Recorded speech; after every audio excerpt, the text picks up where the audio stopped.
tremblement de terre peu profond de magnitude 5 s'est produit dans la région du Yucatan, au Mexique.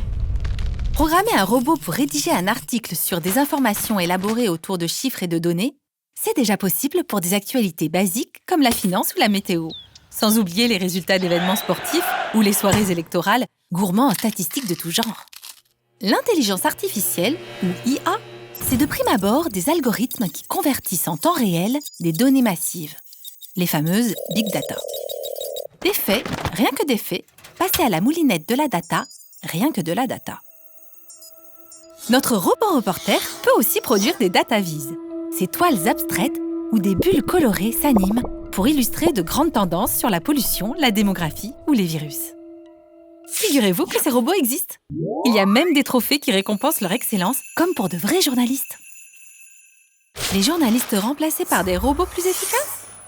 Pourquoi pas, si c'est l'occasion de leur dégager du temps pour se recentrer sur l'enquête et son interprétation, le véritable cœur de métier des médias. Patatras. Lors du séisme, un temple aztèque s'est écroulé. C'est une grande perte pour l'humanité. Plusieurs années seront nécessaires à sa reconstruction. Appelons le machine learning à la rescousse de la secousse. Son principe ? Se gaver jusqu'à la boulimie et à plus soif, de données massives pour apprendre à penser et à voir, presque comme un être humain. Envoyons donc une escadrille de drones survoler le site dangereux et prendre des milliers de photos de la catastrophe. Avec la vision par ordinateur, le machine learning reconnaît les formes, va repérer les pierres, la position initiale de chacune et reconstruire un double numérique en un temps record. Des visites virtuelles, plus vraies que nature et en toute sécurité, sont donc possibles pour les touristes impatients. La reconnaissance visuelle, grâce à toutes sortes de capteurs, permet aux algorithmes d'extraire de l'information et d'appairer des éléments éparpillés.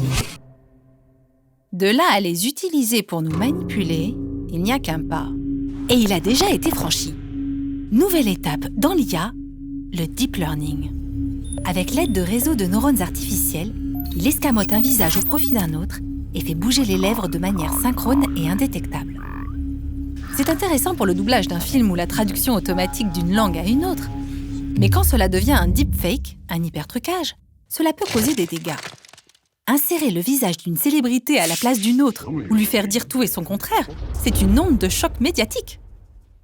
La limite actuelle de l'IA, c'est l'absence de conscience humaine. Les enceintes connectées, les assistants vocaux, les recommandations sur les plateformes de streaming mobilisent encore, sans qu'on le sache, des milliers d'humains. Ces ouvriers invisibles du web améliorent sans relâche les algorithmes au profit des marchands d'IA. L'intelligence artificielle n'est jamais qu'un artifice. Alors, la prochaine fois qu'on essaiera de vous vendre le mythe de l'IA, pensez à vous assurer qu'elle est digne de confiance. Pour une IA éthique, il faut être exigeant sur la traçabilité des algorithmes, veiller au respect de la vie privée, évaluer la responsabilité écologique. Aucun robot n'a été maltraité pour produire ces informations. Ayez les bons réflexes, prenez de l'air.